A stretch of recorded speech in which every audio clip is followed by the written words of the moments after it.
हेर खातं बाजीरावांचं अतिशय चपळ आणि कुशल हेर होते. निजामाच्या प्रत्येक हालचालीची बातमी खडानखडा त्यांना मिळत होती. मी सांगितलं त्याची रणनीतीच ही होती की इकडून नाशिर जंगाची फौज आणि तिकडून आपली फौज याच्यामध्ये मराठ्यांची दामटी वळायची. हीच त्याची रणनीती होती. त्यामुळं त्यानं नाशिर जंगाला आदेश दिला होता की बाजीरावांना कुठल्याही परिस्थितीत नर्मदा ओलांडू देऊ नये. त्याच्यासाठी जितकी लागेल तेवढी फौज तू गोळा कर. आणि त्यामुळं नाशिर जंगाने भरपूर मोठी फौज त्यानं उभी केली. आता त्याला रोखणं भाग होतं.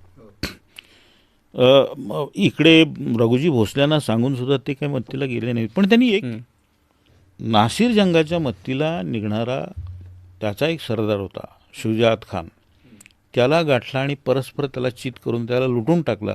त्यामुळं नाशिर जंगाचं धैर्य खचलं.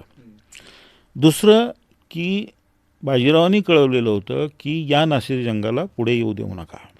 त्यामुळं वसईच्या मोहिमेतून चिमाजी आप्पा तिथे आले. खानदेश आणि खानदेशच्या त्या सरहद्दीवर ते साधारणपणे 14,000 सैन्यासह ते थांबले.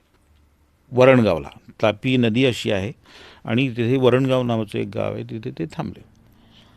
साहजिकच नाशिर जंगाचा पुढचा मार्ग बंद झाला आणि बाजीरावांनी आधीच निजामाला छुपे हल्ले चढवायला सुरुवात केलेली होती. आपल्या सैन्याला पुढे पाठवून त्याच्या रसदेचे सगळे मार्ग त्यांनी धोक्यात आणले.